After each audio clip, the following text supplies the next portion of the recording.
दोस्तों, आओ सीखिए। आज के चैनल में आप सभी का स्वागत है। मेरा नाम कनक है और आज की वीडियो में हम काफ़ी सारे रूल्स सीखने वाले हैं। जैसे कि आपने देखा पार्ट 1 एंड पार्ट 2 में मैंने काफ़ी सारे रूल्स आपको सिखाए थे इंग्लिश पढ़ने के। अगर आपने वो वीडियो नहीं देखे तो जाके देख लीजिए। और आज मैं उसके आगे के रूल्स सिखाऊंगी। शुरू करते हैं। जैसे कि आप देख रहे हैं RH, तो यहाँ पर मैंने RH क्यों लिखा है। अगर मैं आपसे बोलूँ कि RH को पढ़िए तो आप उसे क्या पढ़ेंगे?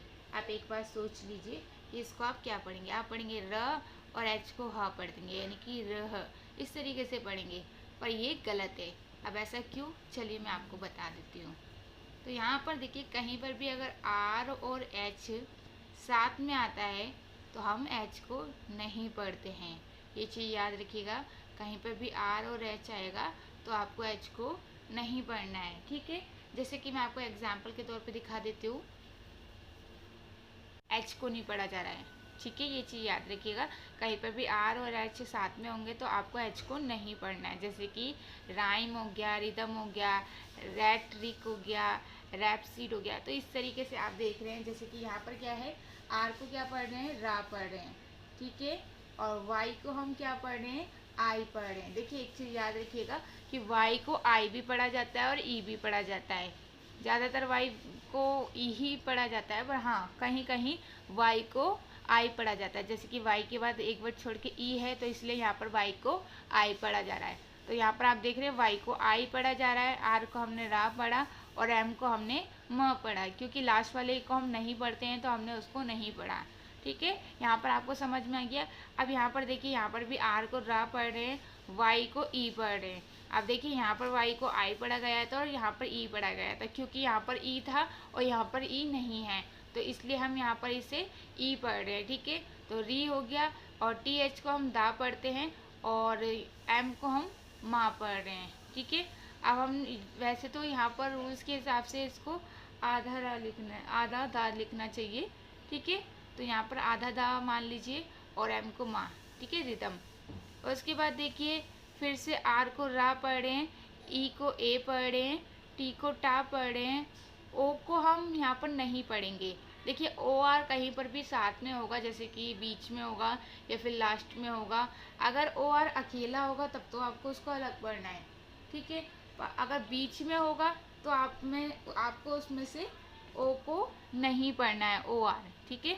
जैसे कि यहाँ पर आप देख रहे हैं सिर्फ रा को पढ़ रहे हैं, ओ को नहीं पढ़े। उसके बाद आई को ई पढ़े और सी को का पढ़े। सी के बाद अगर ई, आई और वाई होता है तो सी को सा पढ़ते हैं। अगर इन तीनों में से नहीं है, कोई सा भी ई नहीं है, वाई नहीं है सी के बाद, तो आपको सी को का पढ़ना है, ठीक है। जैसे कि यहाँ पर तो कुछ भी नहीं है तो सी को आपको का ही पढ़ना है, ठीक है। और उसके बाद देखिए यहाँ पर आर, देखिए आर को रा पढ़े, ए को ए पढ़े। जब भी ए बीच में होता है तो ज़्यादातर ए को ए ही पढ़ा जाता है। पी को आधा पा पढ़े, क्योंकि देखिए पी के बाद ये जो आप देख रहे हैं ना हलंत, इसका मतलब होता है जैसे कि पी के बाद है तो आधा पी हो गया।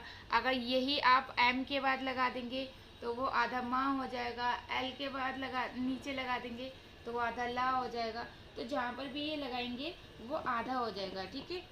इसी तरीके से एस को सा पढ़ रहे हैं और यहाँ पर ओ को कुछ भी नहीं पढ़ा जा रहा, ठीक है। और डी को हम डा पढ़ रहे हैं और वाई को ई पढ़ रहे हैं। अब यहाँ पर ओ को क्यों नहीं पढ़ा जा रहा है, क्योंकि देखिए काफ़ी सारे ऐसे रूल्स होते हैं जहाँ पर ओ को आ पढ़ा जाता है, यानी कि छोटा आ। तो यहाँ पर उसको छोटा आ पढ़ रहे हैं तो हम उस एक तरीके से हमें लग रहा है कि इसको पढ़ा ही नहीं जा रहा है। अब मैं आपको बता दूंगी अभी इसके बाद कि ओ को आ कब पढ़ते हैं, ताकि आपको कन्फ्यूज़न ना हो, ठीक है। तो यहाँ पर आपको ये समझ में आ गया कि आर के बाद अगर एच होता है तो आपको एच को नहीं पढ़ना होता, ठीक है। तो याद रखिएगा कि आर और एच साथ में आएगा तो आपको एच को नहीं पढ़ना है, जैसे कि आपने यहाँ पर देख ही लिया। चलिए अब आगे और देख लेते हैं। मैं आपको बता रही वाली थी कि ओ को आ कब पढ़ते हैं, क्योंकि तभी आपको अच्छे से समझ में आएगा। नहीं तो कुछ चीज़ें छोड़ दूंगी और फिर आगे का सिखाऊंगी तो आप नहीं समझ पाएंगे।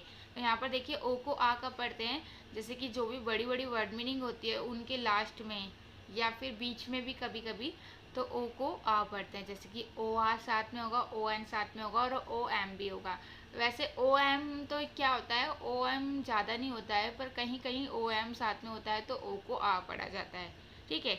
चलिए मैं आपको एग्जाम्पल दिखा देती हूँ ताकि आपको अच्छे से समझ में आ जाए। तो देखिए वैसे तो यहाँ पर आपने देखा कि ओ डी ये दोनों साथ में थे तो ओ को आ पढ़ा गया, लेकिन कहीं और आपको ओ को आ नहीं पढ़ना है अगर ओ के साथ डी होगा। ये एक ही ऐसी वर्ड मीनिंग है जिसमें ओ डी साथ में होता है तो ओ को आ पढ़ा जाता है। तो ये चीज़ याद रखिएगा कि कहीं पर भी आप ये ना सोचे कि कहीं पर भी ओ डी आएगा तो हम यहाँ पर ओ को आ पढ़ दें, नहीं। आपको बाकी सब जगह ओ को ओ ही पढ़ना है, जो भी पढ़ते हैं वो ही पढ़ना है, आ नहीं पढ़ना है। डी के साथ अगर होगा तो सिर्फ इसी में, जैसे कि जहाँ पर भी रैपसीड आएगा वहाँ पर ही आपको ओ को आ पढ़ना है, ठीक है। तो इसको याद रख लीजिए। अब मैं आपको एग्जाम्पल दिखा देती हूँ कि ओ को आ कहाँ पढ़ते हैं, वो कहाँ कहाँ पर पढ़ेंगे और उसको किस तरीके से आपको समझना है, ठीक है। तो जैसे कि आप देख रहे हैं इंस्पेक्टर, तो यहाँ पर जो ओ आर है वो लास्ट में है और ओ आर में से हम ओ को आ पढ़ रहे हैं छोटा आ और आर को र पढ़े, यानी कि एक तरीके से आर पढ़ा जा रहा है। जैसे कि आप यहाँ पर देख रहे हैं तो जो आ है वो लिखा नहीं जाएगा क्योंकि छोटा है, तो आप बोलेंगे तो पढ़ेंगे तो खुद ही निकल जाएगा मुँह से, ठीक है। जैसे इंस्पेक्टर तो आर खुद ही मेरे मुँह से निकल रहा है, ठीक है। उसके बाद देखिए आई को हमने ई पढ़ा, तो शुरू में ज़्यादातर अगर आई होता है तो आई को ई पढ़ते हैं। अब मैं आपको आई के बारे में एक बार अच्छे से बता दूंगी इसके बाद, ठीक है। एन को आधा ना इसलिए पढ़ें क्योंकि देखिए एन के बाद डायरेक्ट एस आ गया है, यानी कि बीच में कोई मात्रा नहीं है, तो इसलिए एन को आधा ना पढ़ें। अगर बीच में कोई मात्रा होती तो एन को पूरा ना पढ़ा जाता। अगर एन ही नहीं, अगर कहीं पर भी यहाँ पर अगर एल होता और उसके बाद डायरेक्ट एस होता तो एल को भी आपको आधा ला पढ़ना होता, ठीक है। तो ये चीज़ समझ में आ गई। उसके बाद देखिए एस को भी आधा शाह पढ़ रहे हैं, क्योंकि देखिए यहाँ पर मैं हलंत लगा देती हूँ क्योंकि यहाँ पर भी क्या है डायरेक्ट पी आ गया है। उसके बाद पी को हमें पा पढ़ना है और ई को हमें ए पढ़ना है। अब देखिए सी को हम आधा का पढ़ रहे हैं क्योंकि फिर से टी आ गया है, उसके बीच में कोई मात्रा नहीं है, ठीक है। उसके बाद टी को हमें टा पढ़ना है और ओ आर को हमें आर पढ़ना है, यानी कि स्पेक्टर। समझ में आया आप लोगों को। चलिए अब एक और बता देती हूँ आपको। अब देखिए लेसन, यहाँ पर देखिए एल को ला पढ़ा जा रहा है, ई को ए पढ़ा जा रहा है और एस को हम स पढ़ रहे हैं। अब देखिए यहाँ पर क्या है डबल एस है, तो बहुत सारे ऐसे बच्चे होते हैं जो ये उन्हें समझ में नहीं आता। अब देखिए लेसन, तो लेसन में क्या है, यहाँ पर देखिए ओ एन, तो ओ एन को हम क्या पढ़ रहे हैं, अन पढ़ रहे हैं। तो कहीं पर भी अगर ओ आर या फिर ओ एन बीच में या फिर लास्ट में आएगा तो आपको उसको अन पढ़ना है, ठीक है। यहाँ पर आपने देखा। अब देखिए एक चीज़ और मैं आपको बता देती हूँ, एल को हमने ला पढ़ा, ई को हमने ए पढ़ा। अब यहाँ पर है डबल एस, तो डबल एस को हमने श पढ़ा। अब बहुत सारे बच्चे ऐसे होते हैं कि उन्हें समझ में नहीं आता कि जहाँ पर डबल एस है, डबल एल है या फिर डबल एम है या फिर कुछ भी है, डबल पी है मात्रा को छोड़ के, तो उनको हम दो दो बार एल लिखें या फिर दो दो बार एम पढ़े या लिखें या फिर दो दो बार पी लिखें, मतलब कुछ भी होगा, दो दो बार लिखें या फिर हम उसको एक ही बार लिखें। तो एक चीज़ याद रखिएगा, कहीं पर भी एक साथ दो दो होते हैं, जैसे कि डबल एस है, डबल एल है, डबल एम है, डबल पी है, डबल एन हो गया, कुछ भी डबल हो गया मात्रा को छोड़ के, तो आपको उसको एक ही लिखना है। जैसे कि यहाँ पर डबल एस है तो हम सिर्फ स लिख रहे हैं, दो बार स नहीं लिख रहे हैं। तो ये चीज़ याद रखिएगा। तो ले स न, क्योंकि देखिए आ है छोटा तो उसको हमें नहीं लिखना है, सिर्फ न को पढ़ना है, तो लेसन हो गया। तो यहाँ पर आपको ये चीज़ भी समझ में आ गई। चलिए अब हम आगे और समझा देते हैं। अब देखिए क्योंकि हम एच के बारे में ही बात कर रहे हैं तो एक दो एग्जाम्पल और बता देती हूँ आपको। तो देखिए कहीं पर भी अगर डब्लू और एच साथ में आएगा तो आपको एच को नहीं पढ़ना है।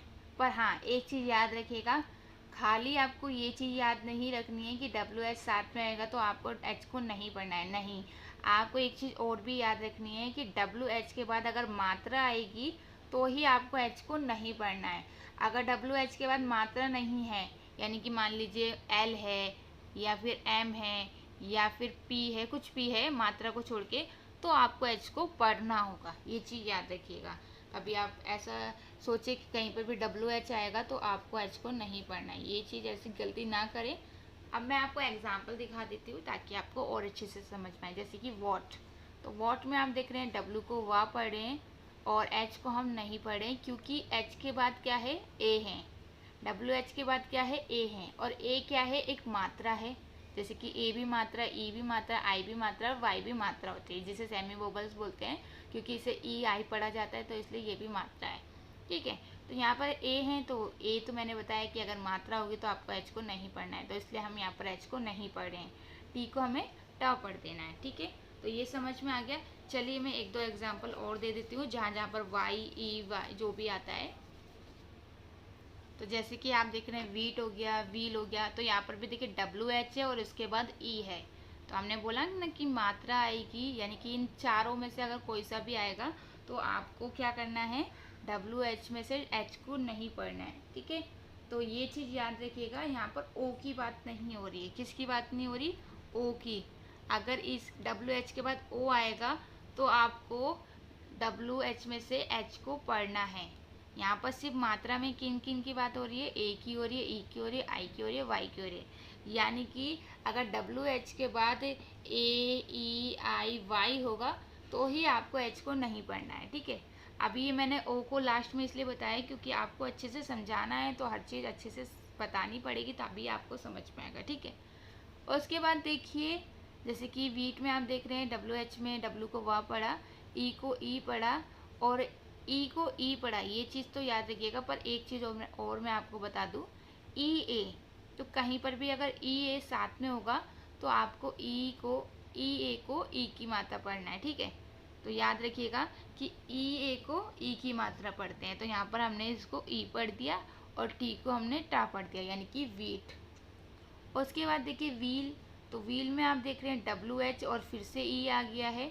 अगर ये डबल ई है या फिर ई ओ है, अगर ऐसा ये मत सोचिएगा कि अगर ई के बाद ओ है तो यहाँ पर ओ आ गया, नहीं। आपको किसको देखना है, डब्ल्यू एच के बाद क्या आ रहा है। डब्ल्यू एच के बाद अगर ई है तो आपको एच को नहीं पढ़ना है, आई है तो आपको एच को नहीं पढ़ना है, वाई है तो आपको एच को नहीं पढ़ना है, ए है तो आपको एच को नहीं पढ़ना है। समझ में आया। उसके बाद डबल ई को ई की मात्रा पढ़ते हैं और एल को ला पढ़ते हैं। चलिए एक दो एग्जाम्पल और बता देती हूँ ताकि आपको और अच्छे से समझ में आए। तो देखिए जैसे कि वाइट हो गया, तो डब्ल्यू एच के बाद क्या है, आई है, तो मैंने बोला अगर आई होगा तो आपको एच को नहीं पढ़ना है। तो यहाँ हम यहाँ पर डब्ल्यू को वा पढ़ रहे हैं और आई को आई पढ़ रहे हैं। अब आई को आई क्यों पढ़ रहे हैं, क्योंकि आई के बाद एक वर्ड छोड़ के ई है, यानी कि आई के बाद अगर एक वर्ड छोड़ के ई होगा या फिर यहाँ पर बस आई के बाद कुछ होना चाहिए, उसके बाद अगर ई होगा तो आपको आई को आई पढ़ना होता है। जैसे कि यहाँ पर हम इसे आई पढ़ रहे हैं, ये जो आ का डंडा है इसका है, तो ये आई हो गया। और टी को हम टा पढ़ रहे हैं और लास्ट वाले ई को तो हम पढ़ते नहीं है तो हम उसको नहीं पढ़ेंगे। ठीक है, ये समझ में आ गया। और उसके बाद देखिए डब्ल्यू एच साथ में है और उसके बाद वाई है, तो फिर से हम एच को नहीं पढ़ेंगे। ठीक है, तो डब्ल्यू को वाह पढ़ा और वाई को आई पढ़ा, तो वाई को आई भी पढ़ा जाता है और वाई को ई भी पढ़ा जाता है। ये चीज़ मैं आपको बता चुकी हूँ, पर इसके बारे में मैं आपको कल बताऊंगी कि कहाँ पर आई पढ़ा जाता है और कहाँ पर ई पढ़ा जाता है। अभी हम डब्ल्यू एच के बारे में बात कर लेते हैं। तो यहाँ पर आपको ये भी समझ में आ गया। एक एग्जाम्पल और बता देती हूँ आपको, जैसे कि विम, एक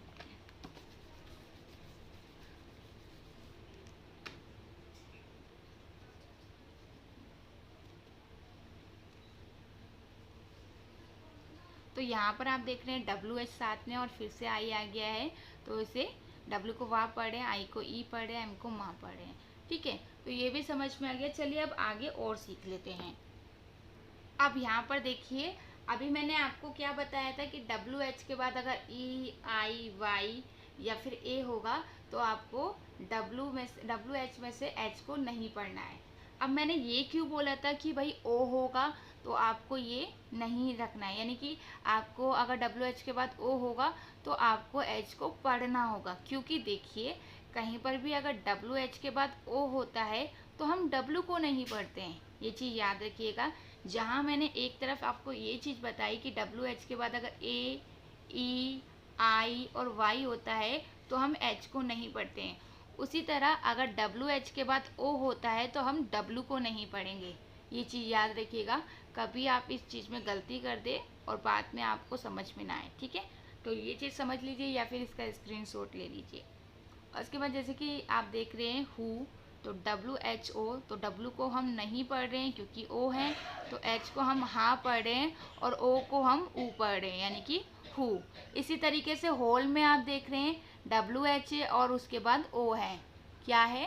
WH के बाद क्या है? O है। तो हम WH में से H को नहीं, H को तो पढ़ रहे हैं, W को नहीं पढ़ रहे हैं। जैसे कि H को हमने हा पढ़ा, O को हमने ओ पढ़ा यानी कि हो, और L को हमने ल पढ़ा, और लास्ट वाले एक को तो हम नहीं पढ़ते हैं, मैं आपको बता चुकी हूँ, तो हमने लास्ट वाले एक को नहीं पढ़ा। ठीक है, अभी मैं और भी एग्जाम्पल दे देती हूँ ताकि आपको बिल्कुल अच्छे से समझ में आए। तो देखिए, अभी तक मैंने आपको बताया कि WH साथ में होता है, तो हम W को नहीं पढ़ते, कभी H को नहीं पढ़ते हैं। ठीक है, वो मैंने आपको बता दिया कब नहीं पढ़ते हैं। अब देखिए WR, तो कहीं पर भी अगर WR साथ में होगा तो यहाँ पर आपको W को नहीं पढ़ना है। किसको नहीं पढ़ना है? W को नहीं पढ़ना है। यानी कि WR को हम क्या पढ़ेंगे? र पढ़ेंगे। कहीं पर भी अगर साथ में WR होगा तो आपको उसको र पढ़ना है। अब इसमें ये नहीं है कि इसके बाद मात्रा वगैरह कुछ भी हो सकता है, आपको उसकी टेंशन नहीं है। तो आपको याद रखना है कि WR साथ में होगा तो आपको W को नहीं पढ़ना है। जैसे कि रिंग, रिंग में आप देख रहे हैं WR साथ में है तो हम R को र पढ़ रहे हैं क्योंकि हम W को नहीं पढ़ रहे हैं। और I को देखिए ING को हम इंग पढ़ते हैं, ये आपको पता ही है, तो हमने इसको इंग पढ़ा। अगर वैसे समझाऊं तो देखिए I को ई पढ़ा, N को आधा ना पढ़ा क्योंकि N के बाद डायरेक्ट G है, बीच में मात्रा नहीं है, और G को ग पढ़ा। वैसे आप सिंपल है ING को इंग पढ़ दीजिए। WR अगर साथ में होता है तो नहीं पढ़ते हैं W को, जैसे कि W को हमने यहाँ पर भी नहीं पढ़ा, R को हमने र पढ़ा, I को हमने ई पढ़ा, S को हमने आधा शाह पढ़ा क्योंकि S के बाद कोई मात्रा नहीं है, डायरेक्ट T आ गया है, और T को हमने ट पढ़ा यानी कि रीस्ट। उसके बाद रॉन्ग, तो रॉन्ग में आप देख रहे हैं WR साथ में है तो फिर से हमने W को नहीं पढ़ा, और R को हमने र पढ़ा, O को हमने ओ पढ़ा, N को हमने आधा ना पढ़ा क्योंकि N के बाद फिर से G है और बीच में कोई मात्रा नहीं है, और G को हमने ग पढ़ा यानी कि रॉन्ग। तो समझ में आ गया कि WR कहीं पर भी साथ में होगा तो आपको W को नहीं पढ़ना है। चलिए एक एग्जाम्पल और बता देती हूँ और फिर आगे हम देखते हैं। आप देखिए, मैंने आपको बताया कि WR साथ में होता है तो हम WR को क्या पढ़ते हैं? र पढ़ते हैं यानी कि W को नहीं पढ़ते हैं। एक जगह और है जहाँ पर आपको W को नहीं पढ़ना है। तो जैसे कि आप देख रहे हैं कि यहाँ पर भी W को नहीं पढ़ा जा रहा है। ठीक है, अब आप लोग सोच रहे होंगे कि यहाँ पर तो भाई WR नहीं है, यहाँ पर क्या है? WER है, और यहाँ पर भी WOR है, और यहाँ पर WO है, तो हमें कैसे समझ में आएगा? तो ये तीन ही ऐसे हैं जहाँ पर W को नहीं पढ़ा जाता, यानी कि और भी है जैसे मैंने आपको बताया है, बट यहाँ पर भी आपको इन तीनों में भी W को नहीं पढ़ना है। तो ये तीनों आपको याद रखने पड़ेंगे, और कभी भी अगर 2 पढ़ रहे हैं तो आपको W को नहीं पढ़ना है, शॉर्ट पढ़ रहे हैं तो आपको W को नहीं पढ़ना है, और आंसर पढ़ रहे हैं तो W को नहीं पढ़ना है। वैसे भी आंसर और ये 2 तो बहुत सिंपल है, आपको वैसे भी पता ही होंगे, पर यहाँ पर ये याद रखिएगा कि यहाँ पर W को नहीं पढ़ा जाता। ठीक है, चलिए अब एक और चीज़ समझा देती हूँ, फिर उसके बाद कल आपको सिखाऊंगी। और 9 बजे वीडियो ज़रूर देखिएगा, रात को 9 बजे रोज़ वीडियो अपलोड होती है। और अगर आप अच्छे से सीखना चाहते हैं तो आपको रोज़ क्लास लेनी पड़ेगी, तभी आपको समझ में आएगा। तो यहाँ पर देखिए, अभी हम आई पढ़ रहे थे तो आपको समझ में नहीं आया हो कि आई को शुरू में हमने ई पढ़ा। तो बहुत सारे बच्चे ऐसे हैं जिन्हें समझ में नहीं आता कि आई को हमें ई कब पढ़ना है अगर वो बीच में होगा, और आई को हमें आ कब पढ़ना है। तो मैं इसका थोड़ा सा समझा देती हूँ ताकि आपको प्रॉब्लम ना हो। जैसे कि मैंने आपको बताया भी होगा शायद परसों की वीडियो में कि आई आर अगर साथ में होंगे, कहीं पर भी अगर आई आर साथ में होंगे तो और उनके आगे पीछे मात्रा नहीं होगी तो आपको आई को आ पढ़ना होता है। ठीक है, क्योंकि हमें नहीं पता होता कि आई को आ कब पढ़े, ई कब पढ़ना है, ये सब तो हमें पता होता है, पर आ का नहीं पता होता। तो कहीं पर भी अगर आई आर साथ में होंगे और उनके आगे पीछे मात्रा नहीं होगी तो आपको आई को आ पढ़ना है। जैसे कि वर्ड हो गया, डट हो गया, तो यहाँ पर क्या है देखिए, बी को बा पढ़ें, आई आर साथ में है और उसके बाद डी है, यानी कि इसके आगे पीछे कोई भी मात्रा नहीं है, तो यहाँ पर आपको आई को आ पढ़ना है। यहाँ पर भी आप देख रहे हैं डी और टी है और बीच में आई आर है, तो यहाँ पर भी मात्रा नहीं है और यहाँ पर भी कोई मात्रा नहीं है, तो यहाँ पर भी आप देख रहे हैं आई को हम आ पढ़ रहे हैं, ठीक है। और र ये रहा हमारा, और टी को हम टा पढ़ रहे हैं, और डी को हम डा पढ़ रहे हैं, ठीक है। अब देखिए बहुत से बच्चे ऐसे हैं जिन्हें समझ में नहीं आता कि भाई अगर आई को कभी कभी हम शुरू में भी ई पढ़ देते हैं, कभी कभी हम बीच में भी ई पढ़ देते हैं, तो हमें कैसे पता चलेगा कि कहाँ पर आई को ई पढ़ना है और कहाँ पर नहीं पढ़ना है। तो देखिए अगर कहीं पर भी आई शुरू में आएगा तो भी आपको आई को ई पढ़ना है, और अगर आई बीच में आएगा तो भी आपको आई को ई पढ़ना है। तो ये चीज़ समझ में आ गई होगी आपको कि आई को ई कब पढ़ते हैं। वैसे तो आई को आई भी पढ़ते हैं। अब आई को आई कब पढ़ते हैं, जब आई के बाद एक वर्ड छोड़ के ई होता है तो आई को आई पढ़ा जाता है, ठीक है। ये चीज़ समझ में आ गई आप। तो कहीं पर भी अगर आई के बाद एक वर्ड छोड़ के ई होगा तो आपको आई को आई पढ़ना है, ठीक है। तो ये भी समझ में आ गया कि आई को आई कब पढ़ना है, ये भी समझ में आ गया कि आई को ई कब पढ़ना है, और ये भी समझ में आ गया आपको कि आई को आ कब पढ़ना है। तो तीनों चीज़ आपको समझ में आ गई। अब एक चीज़ और मैं आपको बता दूं कि आई को आइया भी पढ़ा जाता है, यानी कि आयर, जैसे कि ईयर होता है, इसी तरीके से आई को आयर भी पढ़ा जाता है।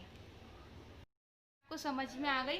तो आप याद रखिएगा कि कहीं पर भी अगर आई को आ पढ़ रहे हैं तो आपको पता होना चाहिए कि क्यों पढ़ रहे हैं। आई को अगर ई पढ़ रहे हैं तो ये भी आपको पता होना चाहिए। तो सारी चीज़ें मैंने आपको आज सिखा दी है। कल की वीडियो में इसके आगे का सीखेंगे। तो अगर आप चाहते हैं आगे, चैनल को सब्सक्राइब ज़रूर करें ताकि आपको सीखने में मदद हो और आपको पता चल सके। और एक घंटी का बटन होगा, उस पर भी टच कीजिए ताकि आपको जो भी नोटिफिकेशन है वो आ सके और आप आसानी से इंग्लिश सीख सकें।